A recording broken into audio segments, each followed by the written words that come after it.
What is going on, everybody? Welcome back into the Celtics Talk Weekly Postgame Show. I am your host, Rob Tan. Joined with me are my co-hosts, Seamus Zarlingo, Franconi, and Angelo. Guys, thank you so much for joining us back in here as the Celtics, they win a thriller, an overtime thriller at home. They are still undefeated, 15-0, 20 straight at home, dating back to last year's regular season. 128 to 122 to the 2 and now 29 Detroit Pistons. Pistons have now lost 28 in a row. The Celtics were down by as many as 21 points as we take a look at the game tracker tonight. As you can see, Detroit led for most of this game, guys. They really had Boston on their toes throughout 48, which came out to be 53 total minutes of this game. As you can see, Boston kind of got it, got the lead back for a second there early on in that second quarter, but then it was all Detroit through the second and then the third quarter. Just the lead kept slipping and slipping until eventually Boston were able to come away with the victory tonight, guys. A lot to talk about. A weird game, a really weird game. A game in which we all kind of felt this trapness to it, the trappiest trap you could get, I thought, really, with the team that has lost so many games and really isn't that bad. However, Boston, despite having no Jaylen Brown, they still were able to piece together and put together a phenomenal game. Seamus, I want to start with you. Your initial thoughts and takeaways from tonight's win at home. Oh my goodness. This one may be the game of the season thus far for the Celtics. And we've seen a couple of games this season be pretty entertaining for the Celtics, but in a lot of those games, the Celtics didn't come out on top. In this game, we were facing a team coming off of, and now counting, a 27 game losing streak. And now it's 28 after tonight. But the Pistons, the way they played this game, I kind of said it in the first quarter, they might as well be touted as a 500 team coming into tonight because they're playing way above the actual level in which their numbers are now showing, because the streak in which they're on is just historic and completely unlucky. And I thought tonight, this could have been the night for the Pistons. I think most of us thought it was going to be by the time halftime rolled around, but the Celtics, they were able to chip into that lead a little bit before half. In that third quarter, that was the best third quarter of the entire season for the Celtics. And the fact it came on the Garden floor gave me chills that it was everybody in the building all at once, focusing in on the game, making noise and being engaged. And the Celtics completely fed off of it. And this is what makes this Celtics team and other Celtics teams of the past too. This is what made them all so dangerous playing at home in that environment. The Celtics are now 15-0 at home on the season. And that third quarter really symbolized that for the Celtics. And in the fourth, they weren't really able to get over that hump. It really felt as if at one point they ran out of that momentum that they got from the crowd. And it just seemed like we kind of, even as fans, it felt like we kind of maybe sat back and went, all right, this is going to be fine. We're going to come out with this win. The Pistons kept fighting, kept hitting shots, super physical on the boards. I mean, they manhandled the Celtics on the boards tonight for the majority of the game. And, of course, the Celtics were one rebound away from winning this in regulation. And, of course, 2 free throw makes as well. But Bogdanovich is there. Derek White, unfortunately, for as great as he was in this game and for as great as he's played as of late, didn't box out on that last play.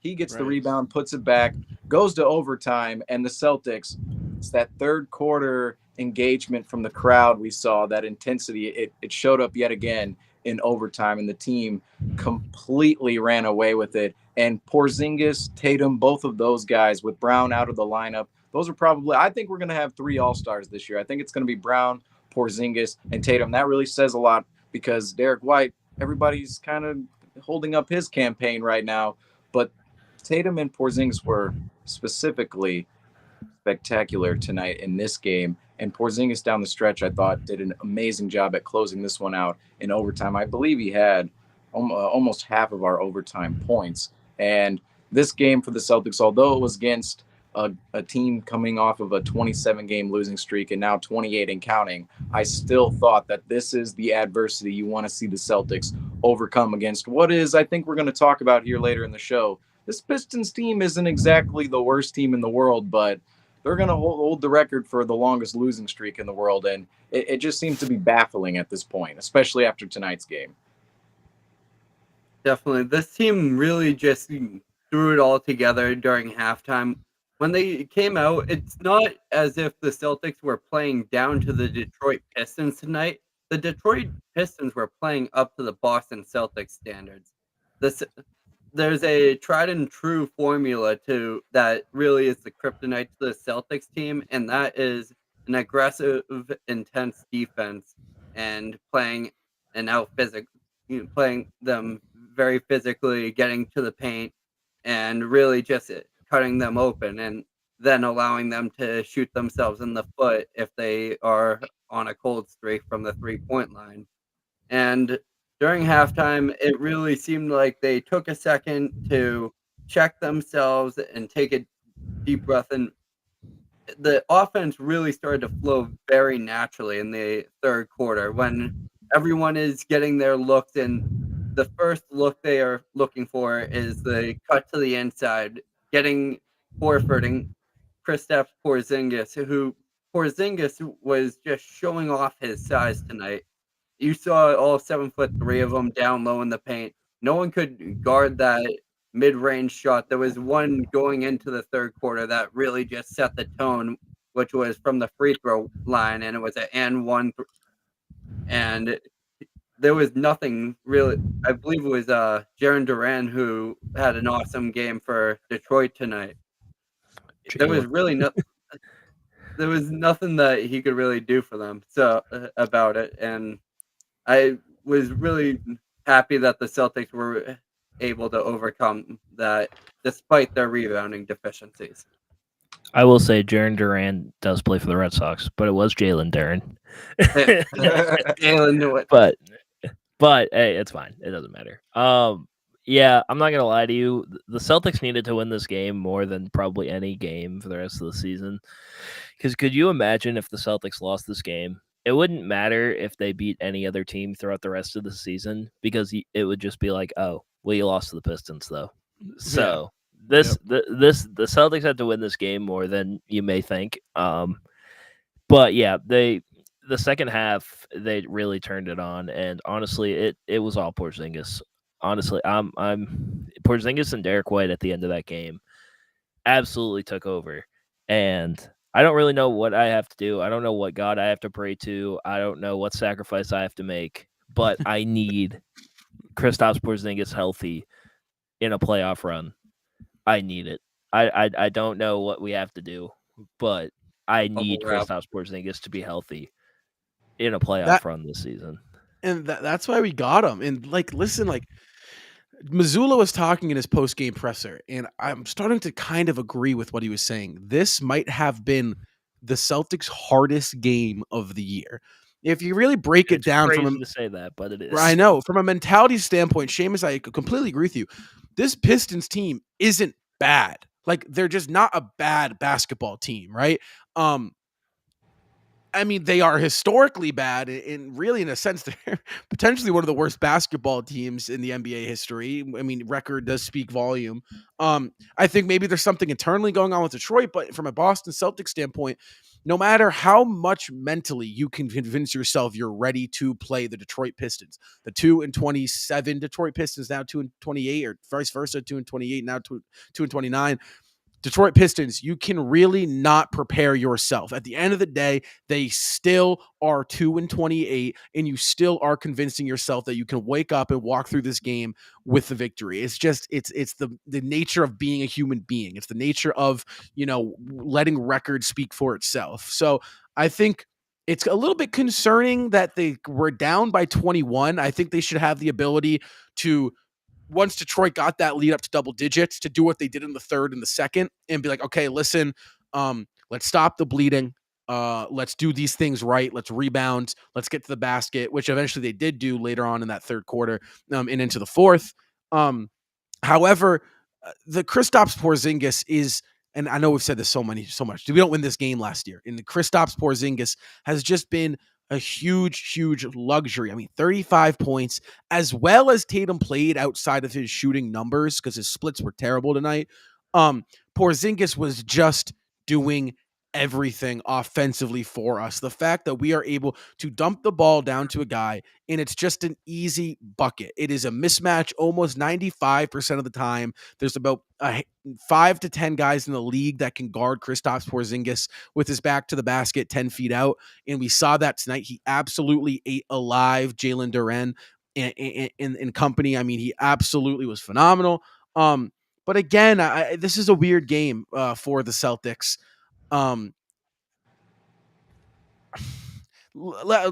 that brings us to the player of the game. We'll get into it. Jason Tatum tonight. He is tonight's player of the game. Again, it could have gone multiple ways. I think at the end of it, Tatum's intensity, it was there. His shooting splits were bad. Mind you, 11 for 31 is not what you want to see. 31 points on 31 shots is not by any means great or good. However, I think there is much more to a basketball game than just what are you shooting. And I think I was impressed with Tatum tonight because despite having a poor shooting night, 2 of 10 from behind the arc, to 11 of 31 from the floor, he was still able to piece together and find ways to contribute to winning. He was able to play make.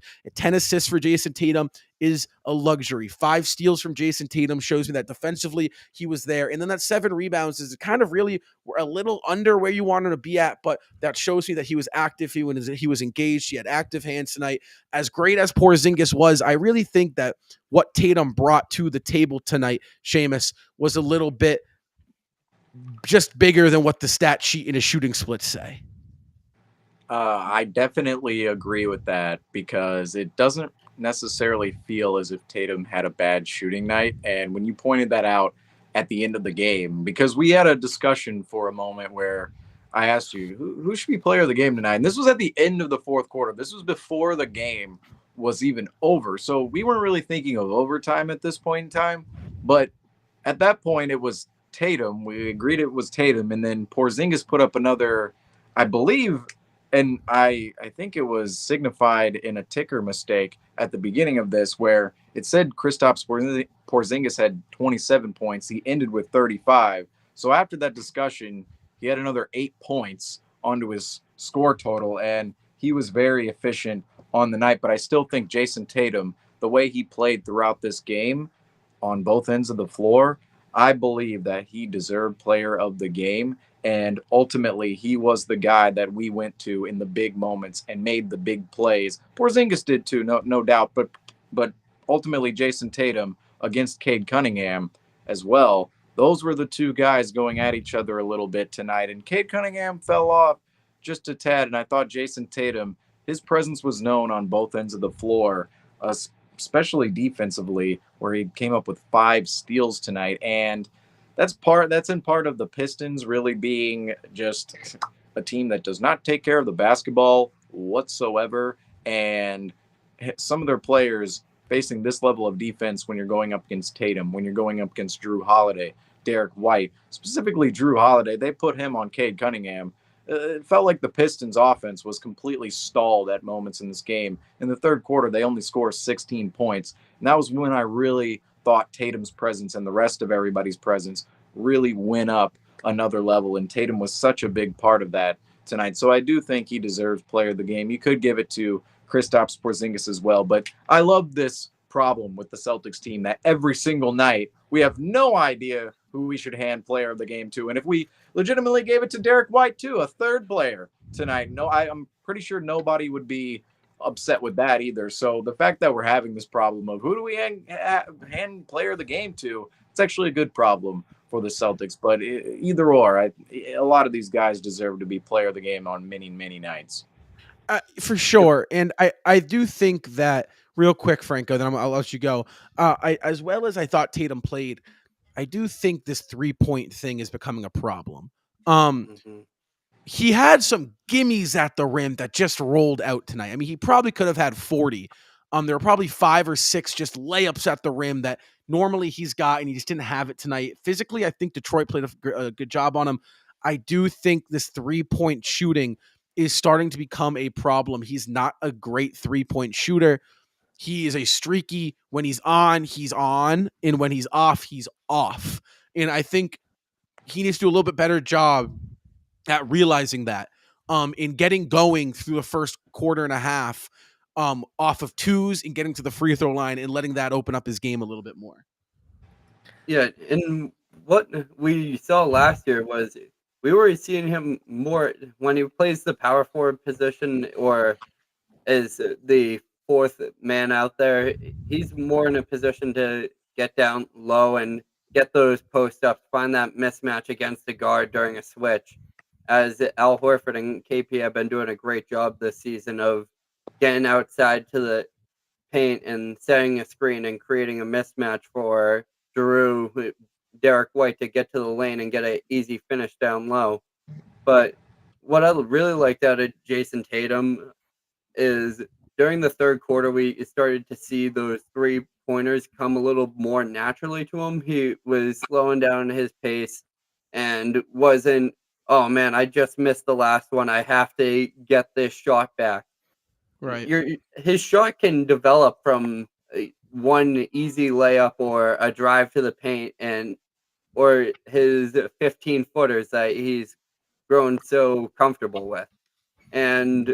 But with Jaylen Brown out tonight, he was able to step up as a leader, and we saw a lot out of him on the defensive side, which he's a very quiet guy, usually on the defensive side, usually grabs a few rebounds, but active hands tonight. I saw him come pluck away at a few balls, poke a few balls loose. He was getting really active on the defensive side and kind of helped really set the tone for the Celtics team going into the third quarter, in which they were playing a little bit lackluster on the offensive side and just getting truly out hustled. And this is a game that Detroit really wanted, if you want to say needed. I mean, we're the number one seed, and this is this was their big shining game, their trap game. Justin said before the show in our group chat that NBA TV switched it over, so it felt like it was going to be one of those rigged games that we know the storyline of, and our trademark is we wouldn't have won this game last year, but Tatum really just stepped up and helped this team get those key points. And I think that it's like I've been saying this for so long is when your shot's not falling, how are you contributing to the basketball game? And championship teams have guys that no matter how they're shooting, no matter what their percentage is, they are still contributing to winning basketball. And I think tonight Jason Tatum contributed to winning basketball. I love how you mentioned how I think this guy sparked the comeback. His active hands, his defensive presence was felt. And I think for a guy like Jason Tatum, where defensively he's a super solid on-ball defender, I think he's an underrated off-ball defender. You don't really see him get beat often off ball. Tonight, though, it felt like he understood what needed to happen in order for the Celtics to come back and pull away with this win, and he did just that. So credit to Tatum tonight, because I do think that Jason Tatum took a step in the leadership department tonight. However, I do think you have something to say. I do have something to say. Go so for it. I agree. I think Jason Tatum played great outside of his shooting. 10 assists. That's something I don't think Tatum ever would have done last season.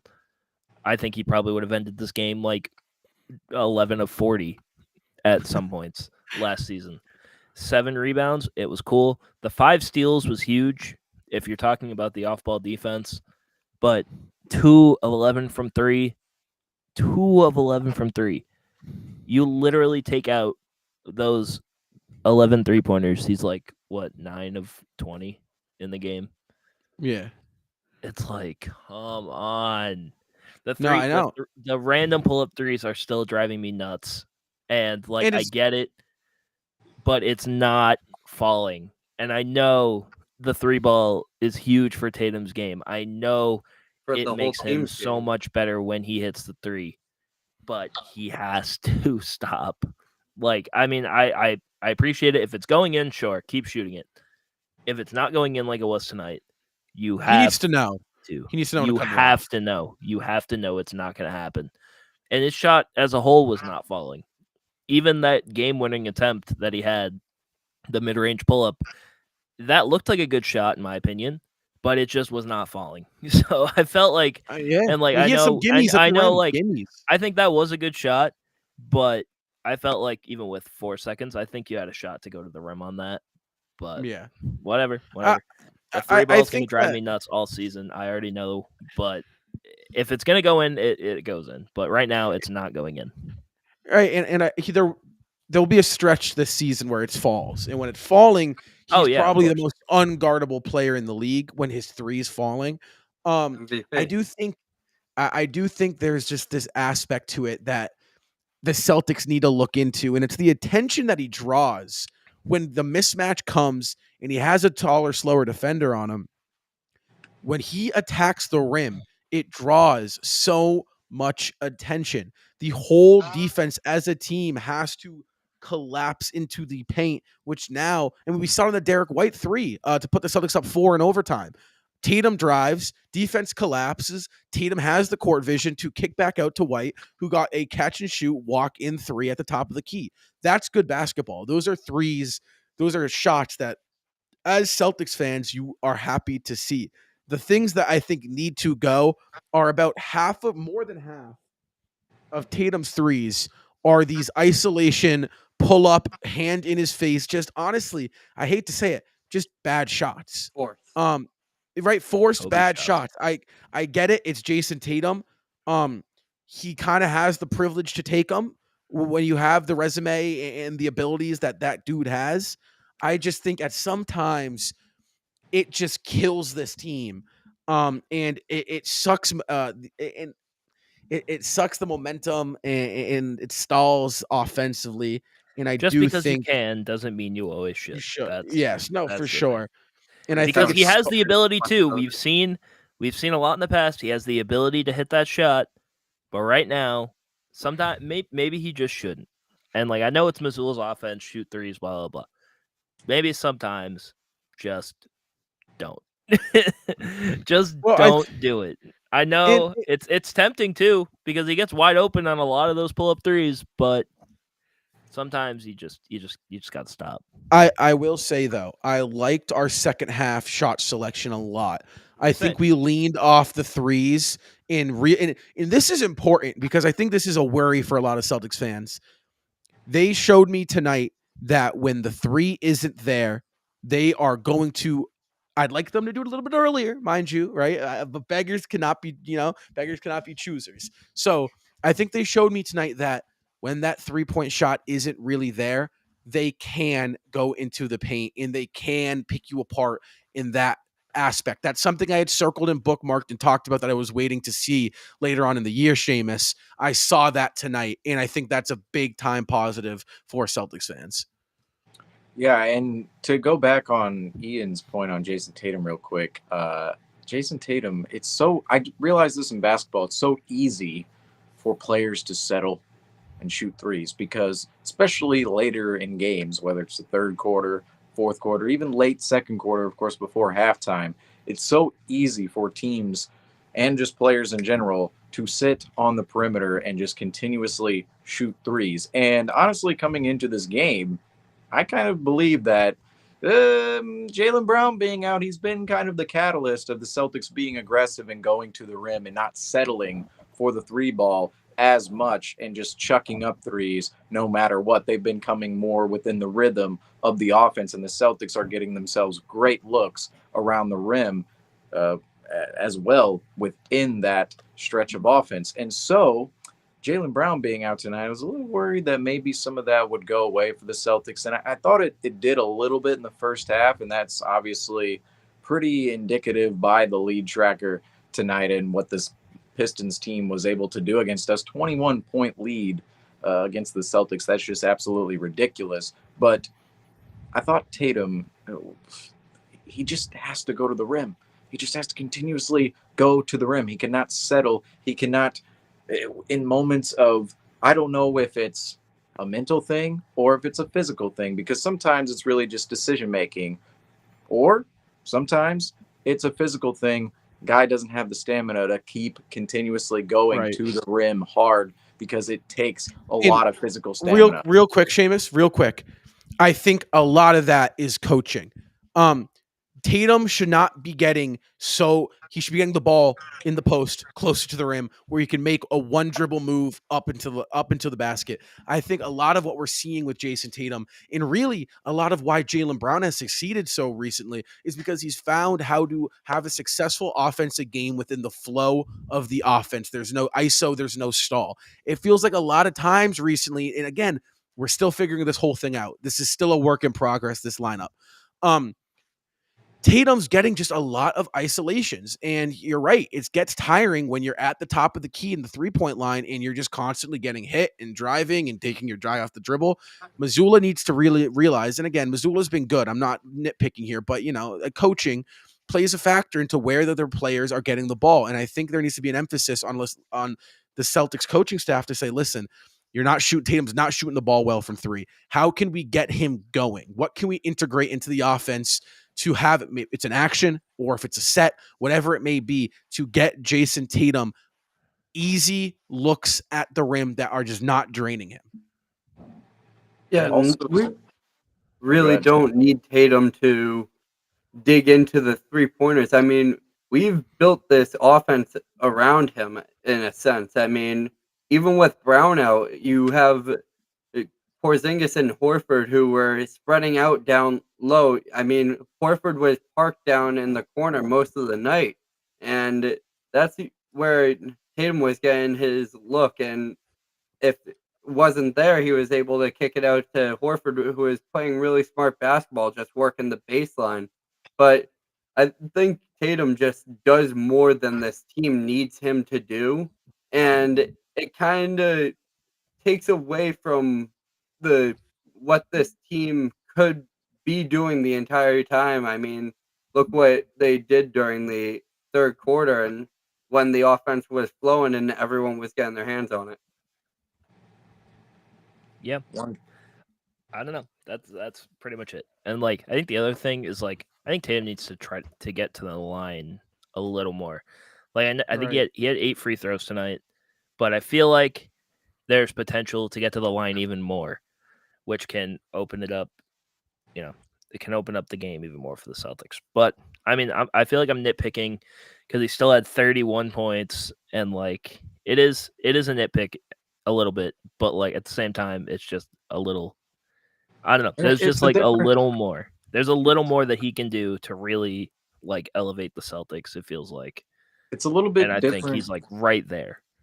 It's a different complexity too because Jaylen Brown's down the lineup tonight. So yeah, it's with all the value that's coming from every Celtics player right now, I want to highlight the fact that this team works well as a collective unit, and that is why everybody is being maximized. Because I was thinking about this earlier. If you took any of our players and put them in other situations, they're not playing as well next to other star players or next to other role players around the league. And that's because this group of players, they maximize each other so well. So when you take somebody out of that lineup, it's inevitably going to mess with the ability of other players. And just imagine, for as great as Derek White has been, if there's no Brown and Tatum, Derek White, there is no way he would be considered an all-star. He wouldn't be passing to guys like Jaylen Brown and Jason Tatum for his assist. He wouldn't be playmaking for guys like Kristaps Porzingis and even Al Horford at times, who it's Al Horford, his shot attempts,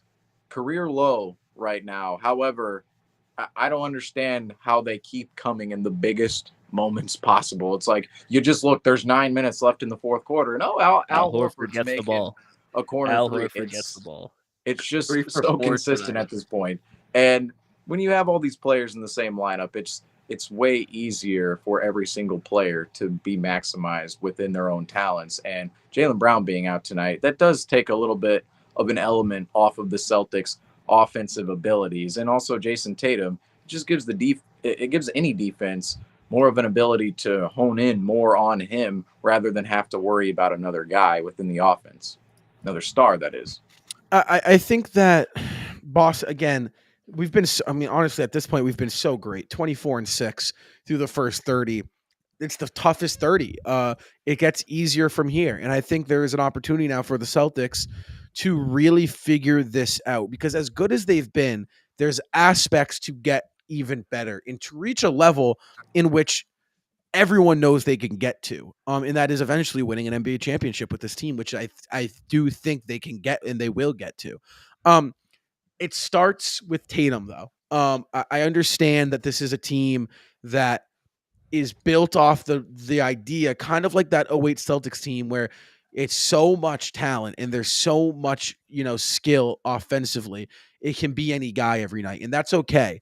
But in the playoffs, Game 7, whenever it might be, Game 6 on the road, it needs to be Tatum. It just does. It's your best player. He's the guy that has the keys to the franchise. It needs to be him, and I think it will be him. But this aspect that the Celtics have struggled with right now, in which that is getting Jason Tatum the ball in places, in positions to succeed, and finding a way to integrate Tatum into the offense successfully, that needs to be fixed.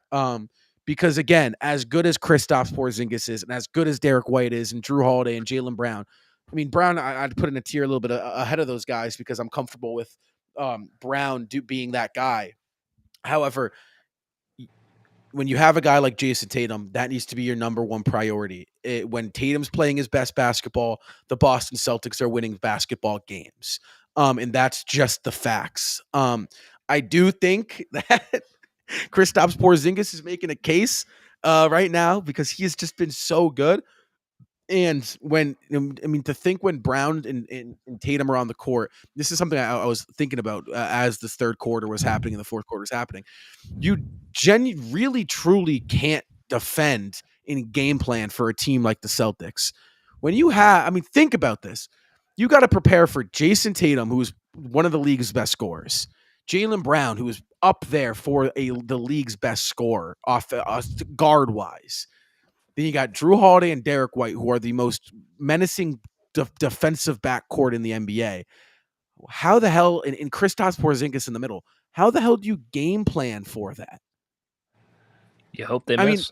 It's truly. You hope they shoot 16% in the first half from 3 like they did tonight. You hope they miss their threes. That's pretty much it. And I said this earlier. This team, and I think it's going to be interesting to see what happens tomorrow night. I'm not expecting a win against Toronto. Honestly, I'm not going to lie. This game was so draining, and it's a back-to-back. I doubt you'll have Horford. Porzingis, I bet, will be up in the air. I honestly wouldn't be shocked if Tatum didn't play tomorrow night. However, this team might hit in that point where it's like night to night, you're not beating them. 7-game series, you aren't going to be able to piece together in a chess match. When things get tough is when the chess matches begins, guys. But that goes back to Jason Tatum. Nobody will beat the Celtics in a 7-game series if Jason Tatum is there. Correct. Like if he's there. That's the only thing, in my opinion, that I think is going to hurt the Celtics is if Jason Tatum doesn't show up in a playoff series. That's the only way that a team is going to beat the Celtics, it feels like, in a playoff series, is if Jason Tatum doesn't show up. There is one team in the entire NBA that can beat the Boston Celtics. The Miami Heat. That is themselves. The Boston Celtics. At this point, the Boston Celtics are the only team I think that can beat the Boston Celtics. Obviously, it's an 82-game season. They're going to lose plenty of more games from here on out, right? That's not how that works. I'm talking playoff-wise. That's where I think this team is heading, where they will go as far as they want to go because that's how talented this team is. For certain. And I believe that part of your statement is definitely correct. I think both of your guys' statements are weirdly correct because the Celtics are, truly at this point in time, I believe they're in first in the league in terms of being the best team in the NBA right now. However, I do believe the Miami Heat, it doesn't matter what seed they are. They could be the 10 seed, and it's like, we got to face the Miami Heat. But that doesn't sound cool. That doesn't sound cool when I'm talking. Right, you know what I'm saying? right, There's 2 teams. Yeah. Right. It doesn't sound as cool. But ultimately, within facing the Miami Heat, the Celtics are still, they can't shoot themselves in the foot because you even look at last year's series against the Heat. That series, if they win one of two of the first 2 home games at the Garden and don't go down 0-2, which they had a chance, especially in game 2, to win, and they didn't, ultimately could have won that series. They go on to the finals. They face the Nuggets, and who knows what happens at that point. And instead, they have to come back from a 3-0 lead from the Miami Heat. The Miami Heat held a 3-0 lead, of course, we all know. Game 7 comes around. Jason Tatum gets hurt. That's the end of the story. I mean, it's really tragic that it's almost like it should be more tragic, but at the same time, it's like we should not have been down 3-0. And that's what you're talking about, where it's like the Miami Heat beat us and they capitalized. Caleb Martin, Gabe Vincent, they went nuts last year. I mean, just they'll never go nuts like that in their career against a team in that spot ever again. I'm just going to guarantee that right now. Maybe I know. Don't say that because they actually might. Well, no. In walks Jaime Jaquez. Jaime Jaquez is going to be the guy. It's not going to be not Gabe even Vincent. on the. Well, I guess it could be bad. One of them's on the Lakers. Gabe Vincent's on the Lakers now. That could be bad if we ever. Yeah, but it's Jaime Jaquez now. It's not Gabe Vincent. But the Miami Heat were able to capitalize upon the Celtics shooting themselves in the foot. So it's almost like both of your guys' statements are true in that regard. But this team, I believe if they can keep the pace in which they've been on now, tonight was not really part of the streak, right? It's part of the streak in terms of a win, but in terms of Celtics dominance and doing it over and over and over again to quality teams, this game was definitely an outlier where we're facing a team that theoretically should be a bad team, although is playing way above their standards. And I still believe the Pistons were fundamentally and structurally just not sound at all on either end of the floor tonight, but their effort and their intensity was there, which made it super tough on the Celtics, especially when the Celtics were just missing threes at a crazy rate in the first half. But the Celtics, this was a little bit of an outlier game, but the current streak that they're on, I believe that if it continues throughout the entire season, and Ian, you mentioned it earlier, we need to see Kristaps Porzingis, and I'll add everybody else healthy the entire season and into the playoffs, because legitimately, I remember thinking back in 2016, 17, there have been some memories that have popped up as of late. Isaiah talking on Twitter, and posting the picture of Marcus Smart sleeping back in 2016. Those days, I remember thinking that season, the Celtics had great health that entire year. And I remember thinking, wow, we're really lucky to be one of the teams with health, because you see teams with when other players go out of the lineup, it's a disaster for other teams. And the Celtics were able to keep a consistent starting lineup that entire season. They grabbed the number 1 seed in the Eastern Conference, and then everything went completely downhill every single season, and even those playoffs after that. But if the Celtics are able to sustain the health in which they sustained back in 16-17, which is so long ago, and you would think the variance might come around again at some point in time, if they're able to sustain that level of health throughout this entire year into the playoffs, and if that happens, maybe they win a title, I think this team could legitimately go down as an all-time great basketball team. And it's great that we're sitting here covering the team in December thinking about this scenario, because imagine we're sitting here covering an all-time team that people talk about forever. I think that's pretty special. And it could be worse. We could be covering the Pistons. Right, which is also a team people will talk about forever. Right. And we are kind of covering that team as well. This is 28 straight losses. Folks, let's give the Celtics an applause real quik, because they just made NBA history, folks. They made NBA history, adding on another loss to the longest. I got to use it. There we go. I knew it was going to come out at some point. It was going to be useful at some point. And the Celtics, they make NBA history, as well as the Detroit Pistons. 28 straight losses. That's the longest losing streak in NBA history. Again, and again until they win. Yeah. Who's next? Because whoever's next has to be clinching. Toronto plays Detroit next. So, and then they actually, I think they play it back-to-back, because they play the Celtics tomorrow, and then I think they play the Pistons. Looks like a round robin of Detroit, Toronto, Boston playing each other right now. Yeah. Basically. Yeah. And I'm just going to piggyback off what you were saying about how this team needs to maintain this health.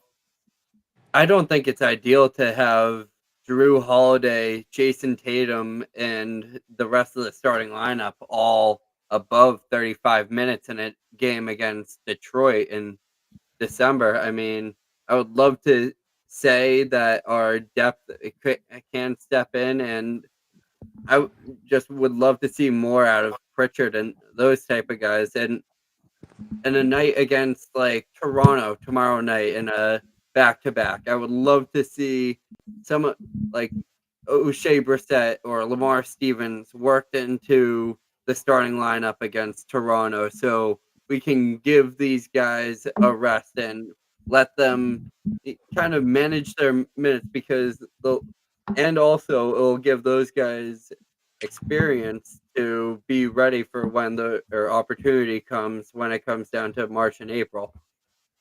Well, I'll tell you I what. was talking to a friend, but sorry. I was you're just good, gonna go add for it. one more thing. I was talking to a friend who ironically is a Pistons fan.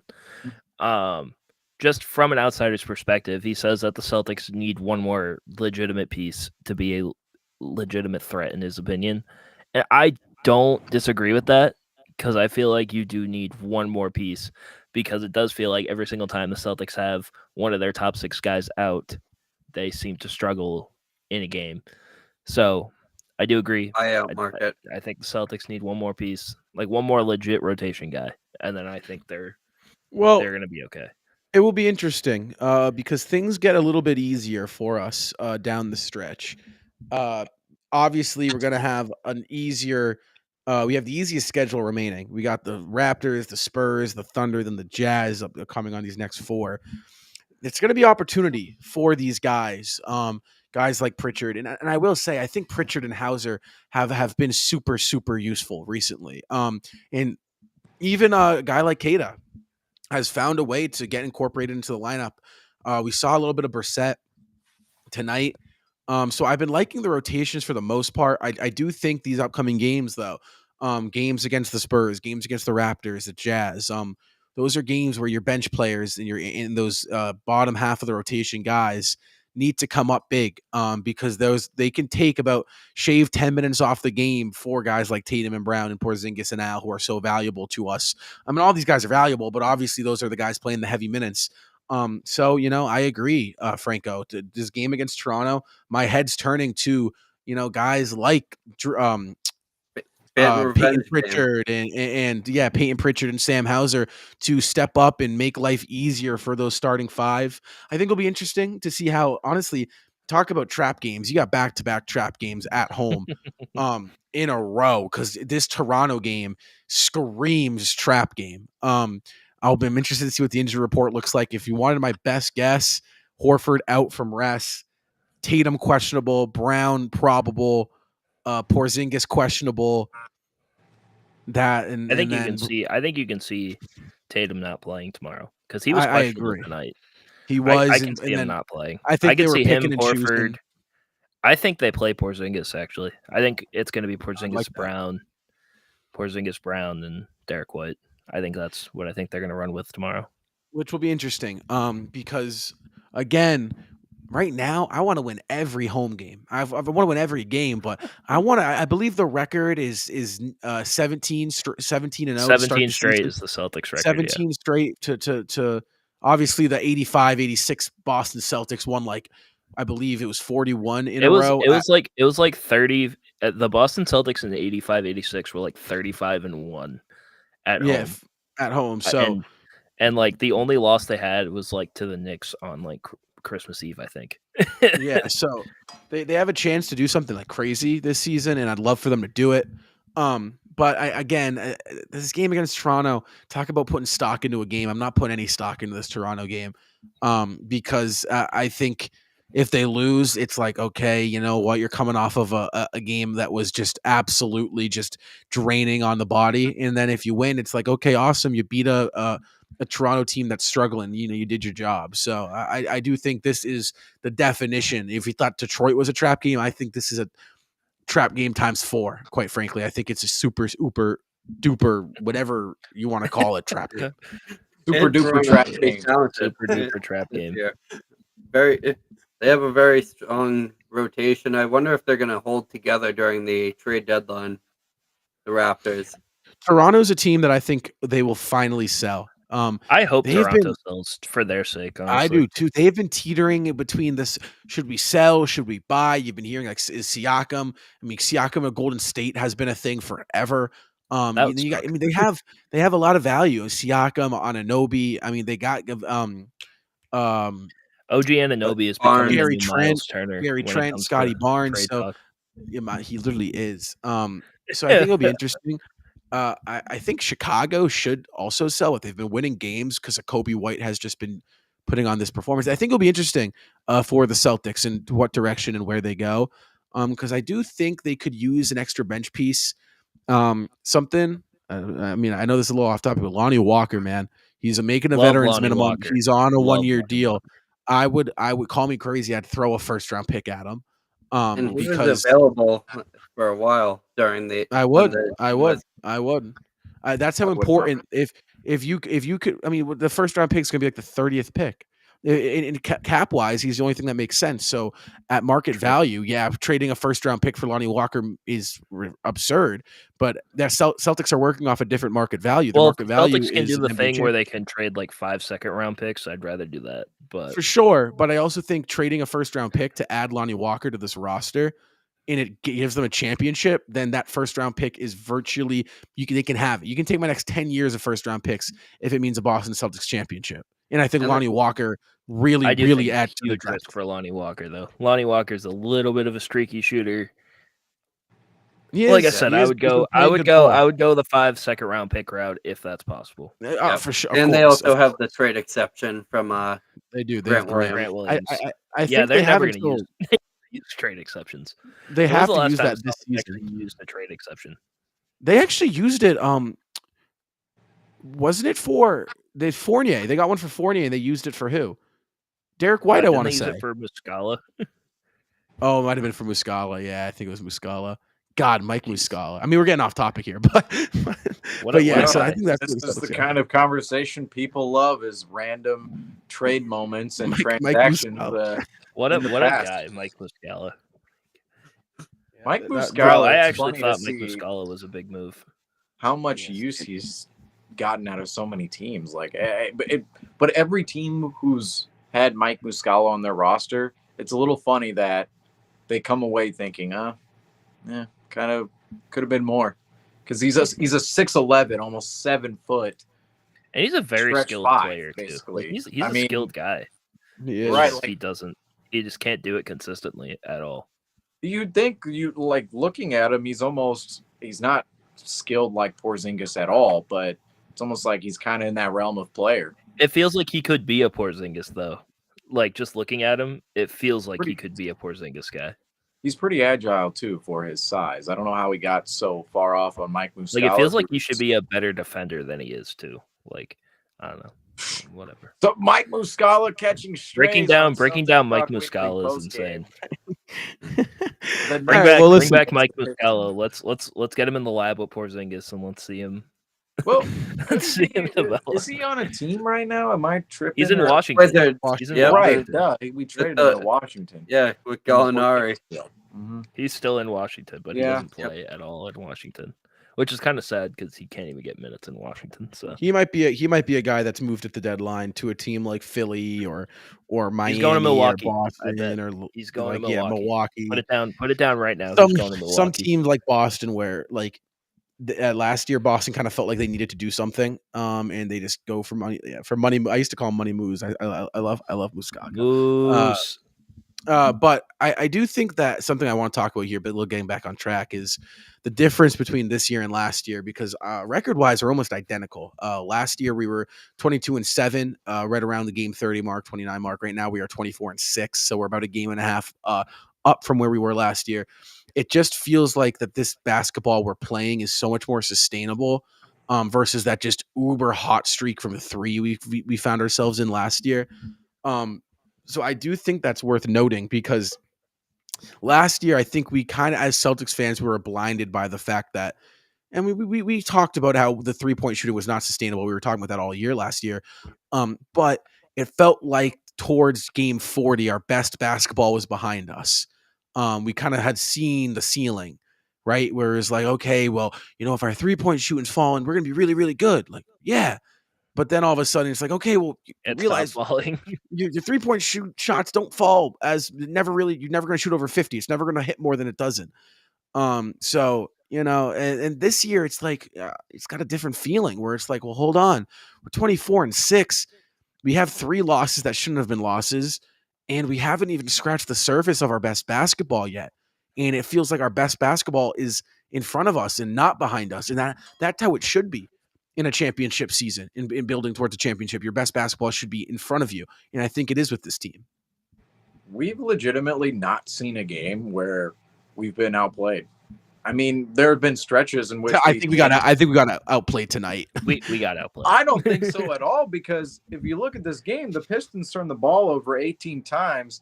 The Celtics, and Franco mentioned it, their active hands on defense just absolutely outrageous, in their positioning as well on both ends of the floor. Now, of course, you could say tonight they were way more discombobulated than a lot of other nights that we've seen, but I don't think we've seen a legitimate entire game where the Celtics have been outplayed. Every single lead tracker we've looked at has been either all green or to a point where it's a little bit up and down, but the Celtics, they still have their foot in the door. And I think just from looking at all of the games, it's insane to see that there really hasn't been a game where you look at the Celtics being completely outplayed the entire time, which gives me a ton of optimism looking at potential 7-game series against different teams, thinking, how are you going to beat this team 4 out of 7 times if we're talking about a 30-game sample size right now of them never being outplayed for an entire game, ever.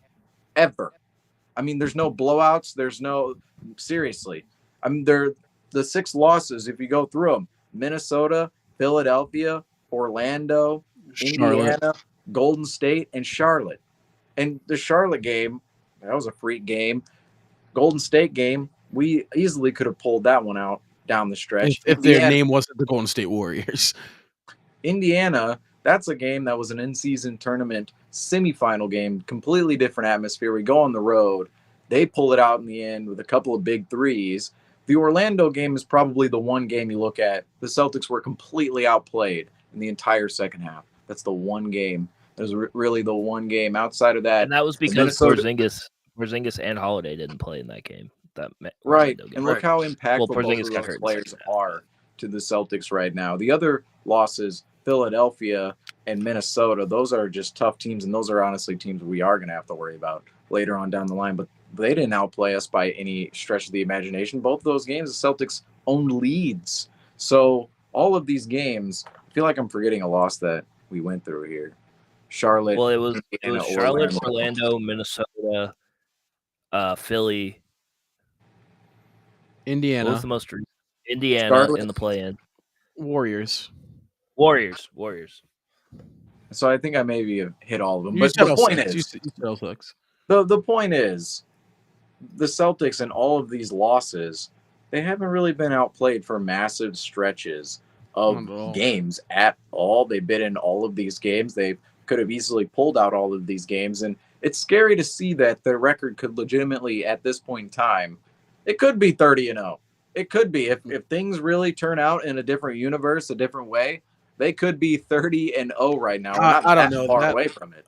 Yeah, I think I agree with you. I think Orlando, we got punked. We came out good, but then I think from the second quarter on, they tossed us around. But honestly, I think you're right in terms of there hasn't been many games we got outplayed, and there was this weird little 4 game trip. 4 out of the first 5 games of like the early season, we were on the road. We had this stretch where we were in Washington, then at Barclays, then at the Target Center, then at Wells Fargo. Early on in the year, we dropped 2 of those back to back to Minnesota and Philly. Since then, we're 20-4. Since that little 2-game skid, we lost to Philly by 3, which is kind of a last-minute miraculous comeback. We're down by like 12 with 2 minutes, and then we kind of went on that little late-game push that you see teams do when they're in go mode. It's kind of really hard to defend that as the opposing team. 20-4 since that little weird stretch we had at the beginning of the year. I think that's really important. In those 4 losses, like you said, Orlando, we got punked for sure. Indiana, we could have had it, but that Tyrese Halliburton 4-point play kind of sealed the deal. Okay, so that's a play. You give us that play goes differently, So I mean, you're right. It really in the Golden State game is if their name is not the Golden State Warriors, if that is the Detroit Pistons or the Los Angeles Lakers or even the Milwaukee Bucks, we win that game. Any other team in the league, it's just the fact that it was the Golden State Warriors on the road. And the great thing is we only have to see them one more time because we won't have to see them in the playoffs at all. So I do think that, and you look at the Celtics. I mean, this is a force to be reckoned with. This team, they're not playing around this year, and I think tonight, pays dividends when you play a second half against a team like this. You get rewarded with the win. So, before we close out, guys, I do want your final thoughts. I want to hear what you have to say if we haven't hit on a topic. Derek White's an all-star. Where are you guys at? Your final comments? Damn it, Rob! You stole my final comment. Yes, I White. figured. Derek White is an all-star. Vote Derek White to be an all-star. If Andrew Wiggins can start an all-star game averaging 17 points a game, Derek White can make the all-star game averaging 16 points a game. I don't care. Derek White is the reason why the Celtics are winning games. I will say that straight up. When Derek White is in the lineup, the Celtics win games. It's pretty simple. Also, I don't think we talk about enough having Porzingis and Tatum as our scoring wings in this game. It's actually kind of insane. They combined for 66 points in this game. Porzingis is literally our third option, and he walked into 35 Porzingis had points. 35. This was his career high. Well, not career high, but Celtics season high. 35 points, 31 for Tatum in a bad game. And it's insane to say 31 points, like 10 assists, 7 rebounds, 5 steals is a bad game for Jason Tatum. But yeah, Derek White's an all-star. Yeah, if they were able to pull out tonight, I hope that they're able to pull out tomorrow against the Raptors. I mean, we gotta just push that rotation, ban revenge game tomorrow against the Raptors. Put money on it. All right, you heard it here, folks. Franco's betting advice: put everything on Delano Banton. Sell the Points, house. rebounds, Revenge game. assists. A lot of Banton revenge game. 0.5. Hammer the over. Well, Hey, I will say though, I did hit a parlay tonight. I'm pretty hyped about that. So A better man than me. well, we gotta do more segments of putting like betting something on screen. But my final thoughts for the Celtics: crazy win over the Detroit Pistons tonight. This was one of the more entertaining games of the entire season because coming into it, I felt like people were talking about this game for maybe the last 2 weeks.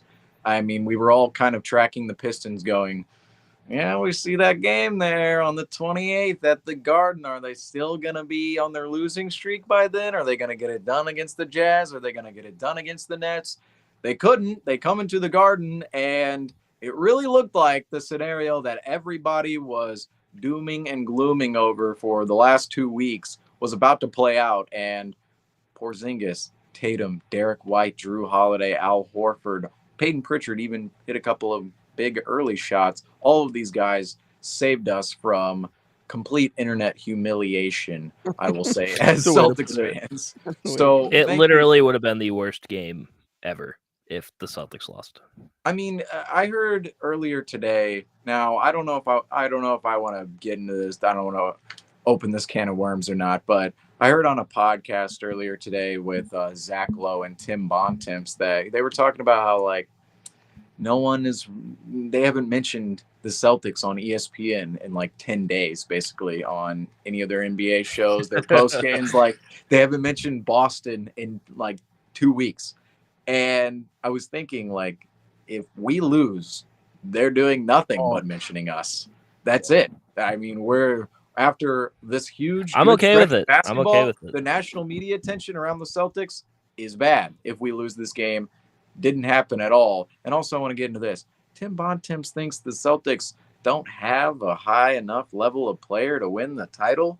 Have you guys seen Jason Tatum at his peak? Have you guys seen Jaylen Brown at his peak? Have you guys seen Joel Embiid make the conference finals yet? I haven't I haven't. actually. I have not. And I think that opinion is just absolutely ridiculous. And that is my final thought on the night as the Celtics, they move to 24-6 on the year. 24-6, folks. 24-6. At 30 game sample size, this is exactly where we want to be. I'm loving it. That's what I Yep. got to say. I'm loving this. I love being a Celtics fan. And keep As winning. much as it hurts sometimes, as much So as my they drive mental you health- crazy sometimes, as much I would honestly, maybe that's the best part about being a Celtics fan is that you never actually know what's going to happen. Like you may think you know what's going to happen, but you never actually know. And I Yeah, would much rather be a fan of a team that has success, yet you still don't know what's going to happen, over a team that is going to be good or a team that is going to be bad. I want some surprise in my basketball team. Absolutely. But guys, thank you so much for joining us in. We will have you covered live after the final buzzer sounds tomorrow night against the Toronto Raptors. The Celtics pulled out a 128-122 victory over the Detroit Pistons to hand them their 28th loss in a row. They are building on the NBA for league record. They are approaching the streak for most wins/losses at 33 that the 71-72 Lakers set. They can So break the official streak with a loss against the Raptors on because like that was like 2 Friday. seasons, right? Like it was like Yeah, because the 76ers hold the record over the course of 2 seasons with 28 straight losses. So Right, the so- Pistons could break that if they So- lose to Toronto in their next game. but it was not to Boston. It was not on the home court. at That's the all that parquet. matters. 15-0 for the Boston Celtics, guys. Again, thank you so much for joining us in, and we will see you guys again tomorrow night right back here on this YouTube channel. Peace.